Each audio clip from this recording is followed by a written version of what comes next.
Hello everyone, welcome back to my YouTube channel. आज हम करेंगे क्लास 12th की अकाउंटेंसी का चैप्टर 2 जिसका नाम है change in profit sharing ratio among the existing partner का सॉल्यूशन नंबर 42। क्वेश्चन नंबर 42 मैंने ऑलरेडी नोट कर रखा है। क्वेश्चन नंबर 42 हमें कह रहा है L M and are partner sharing profit and losses in equal proportion on 31 March 2016 their balance sheet was as follow. देखिए यहाँ पे बता रखा है कि एल एम और एन तीन पार्टनर है जो कि प्रॉफिट और लॉसेस को इक्वल शेयर करते हैं। 31 मार्च 2016 की बैलेंस शीट भी हमें गिवन है। इसके बाद कुछ और बातें हमें बता रखी है कि यहाँ पे बता रखा है the partner decided that with effect from 1 April 2016 they will share profit and losses in the ratio of 4:2:1।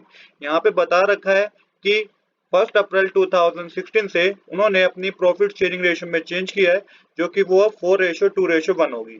इसके बाद आपको गुडविल कैलकुलेट करने के लिए बोल रखा है। यहाँ पे आपको प्रीवियस 4 ईयर के प्रॉफिट और लॉसेस बता रखे हैं। यहाँ पे कुछ और बातें भी इनके बीच में एग्री हुई है कि क्या डिस्कशन हुआ है फर्दर। तीन बातों का डिस्कशन हुआ है। यहाँ पे बता रखा है कि प्रोविजन फॉर डाउटफुल डेब्ट बी इंक्रीज बाय ₹2000 कि जो प्रोविजन होगा डाउटफुल डेब्ट का वो क्या होगा, ₹2000 से इंक्रीज हो जाएगा। Stock be appreciated by 20%, fixed asset be depreciated by 10%, creditor be taken at ₹49,000। तो यहाँ पे तीन बातें डिस्कस हुई हैं जिसको आपको ध्यान में रखना है। रिवैल्यूएशन अकाउंट जब आप बनाएंगे उस समय आपको ये ध्यान में रखना है। इसके बाद आगे भी कह रखा है कि partner do not desire to record the revise value of asset and liability in the book. अब देखिए पार्टनर ये चाहते हैं कि वो जो रिवाइज वैल्यू होगी ना, जो कि ये फर्दर एग्रीड हुआ है 3 पॉइंट पे। अब इनसे क्या होगा कि वैल्यू जो है एसेट और लायबिलिटी की रिवाइज्ड होगी, बट वो चाहते हैं कि इन्हें बुक में रिकॉर्ड ना किया जाए, बुक में रिकॉर्ड ना किया जाए। और साथ के साथ ये भी चाहते हैं कि रिजर्व एंड सरप्लस जो कि बैलेंस शीट में गिवन है इसको भी अनडिस्ट्रीब्यूटेड रखा जाए, इसको भी डिस्ट्रीब्यूट ना किया जाए। बस हमें करना क्या है, हमें करना है एक रिक्वायर्ड जर्नल एंट्री पास करनी है। Change in profit sharing ratio की वजह से जो भी चेंजेस हुए हैं उसके बेसिस पे हमें एक सिंगल जर्नल एंट्री पास करनी है और रिवाइज बैलेंस शीट बना के दिखानी है। अगर अब प्रॉफिट शेयरिंग रेशियो में चेंज हुआ है तो यहाँ पे चेंज जो हुआ है वो तो हमें देखना पड़ेगा कि कितना चेंज हुआ है, कैसे हम जनरल एंट्री पास करेंगे। तो वो जनरल एंट्री तो आपको पास करनी होगी, बट हाँ वो चाहते हैं कि कोई भी अमाउंट को जो भी चेंज हुआ है वैल्यू में एसेट और लायबिलिटी में उसको बुक में रिकॉर्ड नहीं करना, ये ऐसा क्वेश्चन में मेंशन है, ऐसा पार्टनर्स चाहते हैं। चलिए अब बिना देरी के शुरू करते हैं अपने आज के सोल्यूशन को। अब देखिए सबसे पहले हम गुडविल पता करेंगे क्योंकि गुडविल यहाँ पे आपको प्रीवियस 4 ईयर के प्रॉफिट और लॉसेस बता रखे हैं जिसके बेसिस पे आपको गुडविल पता करनी है। तो यहाँ पे देखिए गुडविल किस तरीके से पता करेंगे। सबसे पहले आप एवरेज प्रॉफिट पता कीजिए। एवरेज प्रॉफिट कैसे पता चलेगा, एवरेज प्रॉफिट पता चलेगा जो भी प्रॉफिट है और जो लॉस है उनको माइनस कर दीजिए, प्रॉफिट को प्लस करके लॉस माइनस कर दीजिए। ये आपको कितना आएगा, ये आपका आएगा टोटल 1,68,000 आपका अमाउंट आएगा जब आप प्रॉफिट को प्लस करके 20,000 का लॉस माइनस करेंगे। इसे डिवाइड कर दीजिए 4 से क्योंकि 4 साल का प्रॉफिट और लॉस गिवन है ना आपको, तो ये 42,000 आएगा। ये एवरेज प्रॉफिट है। अब क्वेश्चन में मेंशन है for this purpose goodwill is to be valued at 2 year purchase of the average profit. अब जो गुडविल है वो 2 ईयर बता रखा है purchase of the average profit. तो एवरेज प्रॉफिट 42,000 का था, मल्टीप्लाई करेंगे तो 84,000 आ जाएगा। तो गुडविल की वैल्यू हमने पता कर ली है जो कि 84,000 है। अब आपको एडजस्टमेंट करनी है क्या, गुडविल की, रिजर्व की और प्रॉफिट की। अब प्रॉफिट तो हमें पता नहीं कितना है, तो प्रॉफिट कैसे पता चलेगा, जो भी चेंज हुआ है एसेट और लायबिलिटी में जो कि आपको एडजस्टमेंट में बता रखा है उसके बेसिस पे आपको रिवैल्यूएशन अकाउंट बनाना है जिससे आपको प्रॉफिट का पता चलेगा कि कितना प्रॉफिट हुआ है। हाँ, प्रॉफिट को आपको पार्टनर्स में डिस्ट्रीब्यूट करने की कोई जरूरत नहीं है क्योंकि क्वेश्चन में मेंशन था कि वो चाहते हैं कि बुक वैल्यू को लेके चला जाए ना कि रिवाइज वैल्यू को मेंशन किया जाए बुक्स में। तो यहाँ पे क्वेश्चन में इसलिए मेंशन था, तो खाली हमें प्रॉफिट पता करना है, उसे डिस्ट्रीब्यूट करने की जरूरत नहीं है पार्टनर की ओल्ड रेशो में।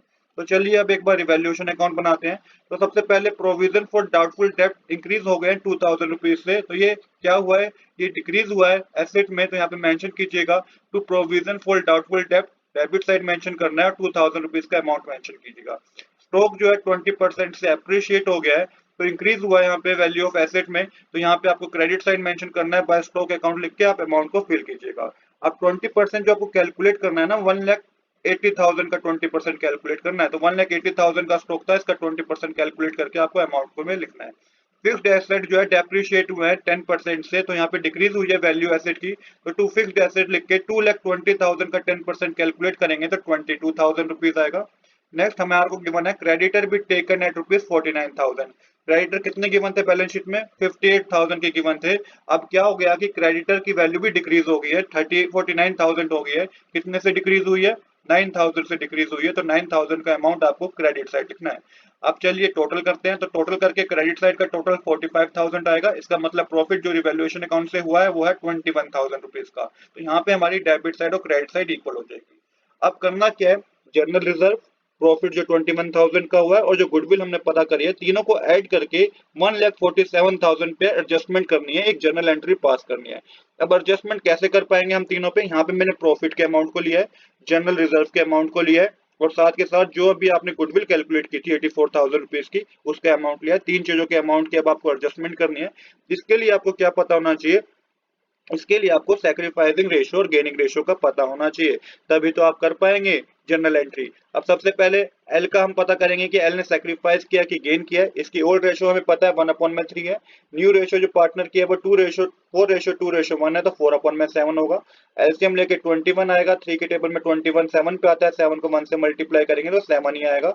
माइनस का साइन मेंशन कीजिए। 7 के टेबल में 21 3 पे आता है, 3 को 12 से मल्टीप्लाई करेंगे तो 3 को 4 से मल्टीप्लाई करेंगे तो 12 आएगा। माइनस करने पे ये -5/21 आएगा। इसका मतलब एल ने जो किया ना, गेन किया है। एल ने क्या करा है? गेन किया है। सेम इसी तरीके से एम का पता कीजिए। एम का कैसे पता चलेगा? इसकी ओल्ड रेशियो 1/3 है, न्यू रेशियो 2/7 है। एलसीएम लेके 21 ही आएगा। न्यूमरेटर में हमारा आ जाएगा 7 माइनस 6, ये हम पे माइनस करने पे 1/21 आएगा। इसका मतलब एम ने सेक्रीफाइस किया है। अब आपको एन का पता करना है, तो एन की ओल्ड रेशियो 1/3 है, न्यू रेशियो 1/7 है। इसका जब माइनस करेंगे आप तो 7 माइनस 3/21 आएगा, माइनस करके 4/21 आएगा, मतलब कि एन ने भी सेक्रीफाइस किया है। अब एन ने भी सेक्रीफाइस किया है और एम ने भी सेक्रीफाइस किया है, बस एल ने क्या किया है? गेन किया है। अब जिस पार्टनर ने भी गेन किया होता है ना, उसको डेबिट करते हैं, और जिसने सेक्रीफाइस किया होता है उसको क्रेडिट करते हैं। ऐसा क्यों करते हैं? ऐसा इसलिए करते हैं क्योंकि यहाँ पे प्रॉफिट शेयरिंग रेशियो चेंज होने से एम और एन को थोड़ा नुकसान हो गया, जिसको कंपनसेट करेगा एल। अब एल क्या करेगा? इतना अमाउंट कैलकुलेट करके 1,47,000 पे अमाउंट कैलकुलेट करके एम और एन को देगा। जिस रीजन से एम और एन के पास पैसा जाएगा तो उसको क्रेडिट करना है और एल को डेबिट करना है। अब वो अमाउंट पता कर लेते हैं कि कितना अमाउंट देगा एल, एम और एन को। तो सबसे पहले एल को गेन हुआ है तो इसके अकाउंट को डेबिट करना होगा। 5/21 मल्टीप्लाई 1,47,000 करेंगे तो 35,000 का अमाउंट डेबिट करेंगे हम। एम ने सेक्रीफाइस किया तो इसके अमाउंट को क्रेडिट करेंगे। 1/21 मल्टीप्लाई 1,47,000 करेंगे तो 7,000 आएगा।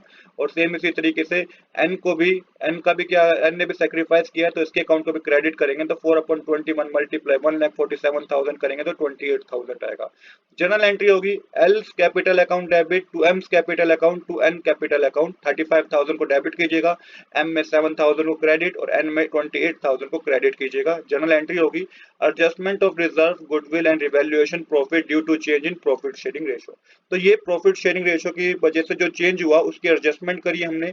एडजस्टमेंट में क्या समझ में आया? एडजस्टमेंट से कि एल जो है अभी कंपनसेट करने के लिए 35,000 रुपीज देगा एम और एन को, और एम और एन जो है क्योंकि प्रॉफिट शेयरिंग रेशियो चेंज होने की वजह से इनको नुकसान हो गया था तो इनको इतना अमाउंट क्रेडिट किया जाएगा, इसलिए एल को डेबिट किया है और एम और एन को क्रेडिट किया है। अब आपको क्या करना है? अब देखिए आपको रिवाइज बैलेंस शीट बनानी है। तो क्वेश्चन में मेंशन था कि कोई भी वैल्यू को चेंज करके नहीं दिखाया जाएगा, तो आपको सब अमाउंट को सेम ही दिखाना है, बस कैपिटल अकाउंट के बैलेंस में आपको चेंज करना है। अब एल ने क्या कर रहा था? एल ने 35,000 रुपीज दिए हैं, तो 35,000 रुपीज एल के कैपिटल अकाउंट से आपको माइनस करके दिखाने होंगे, जो कि 1,65,000 का अमाउंट आपको शो करना होगा। एम को 7,000 रुपीज दिए थे एल ने, तो इसके 7,000 रुपीज को आपको इंक्रीज करके दिखाना होगा, 1,07,000 होगा। सेम इसी तरीके से एन को भी पैसे मिले हैं एडजस्टमेंट में, आपको 28,000 रुपीज इसकी कैपिटल अमाउंट को इंक्रीज करके दिखाना होगा, जो कि 1,08,000 रुपीज होगा। अब बनाते हैं रिवाइज बैलेंस शीट। तो यहाँ पे सिर्फ कैपिटल अकाउंट में चेंजेस होंगे, कैपिटल अकाउंट के बैलेंस में चेंजेस होंगे, और कहीं कोई चेंज आपको नहीं करना। बाकी आपको सेम ही लिखना है। कैश, स्टॉक और फिक्स्ड एसेट लिखिएगा अमाउंट में, एसेट साइड। तो कैश 8,000 के थे, स्टॉक 1,80,000 का था, फिक्स्ड एसेट 2,20,000 के थे। तो ये मैंने बैलेंस शीट में से सेम देख के ही मेंशन किया है। इसके बाद डेटर 75,000 के थे, लेस कर दीजिए प्रोविजन फॉर डाउटफुल डेब्ट 3,000, तो ये आपका 72,000 आएगा। तो एसेट साइड आपने नोट कर लिया। अब सेम इसी तरीके से लायबिलिटी साइड नोट कीजिएगा। क्रेडिटर 58,000 है, रिजर्व एंड सरप्लस को डिस्ट्रीब्यूट करना नहीं चाहते तो 42,000। अब कैपिटल अकाउंट लिख के एल एम एन के कैपिटल अकाउंट में चेंज करना होगा। एल का जो कैपिटल बैलेंस होगा वो 1,65,000 होगा, एम में 1,07,000 आएगा और एन में 1,08,000 आएगा। तो यहाँ पे हमारा टोटल करके 3,80,000 ही आएगा। डेबिट और क्रेडिट साइड हमारी बैलेंस शीट में इक्वल हो जाएगी। तो ये हमने रिवाइज बैलेंस शीट भी बना दी है। आज के लिए इतना ही। I hope you like this video. If you like this video please do subscribe this channel. Thanks for watching.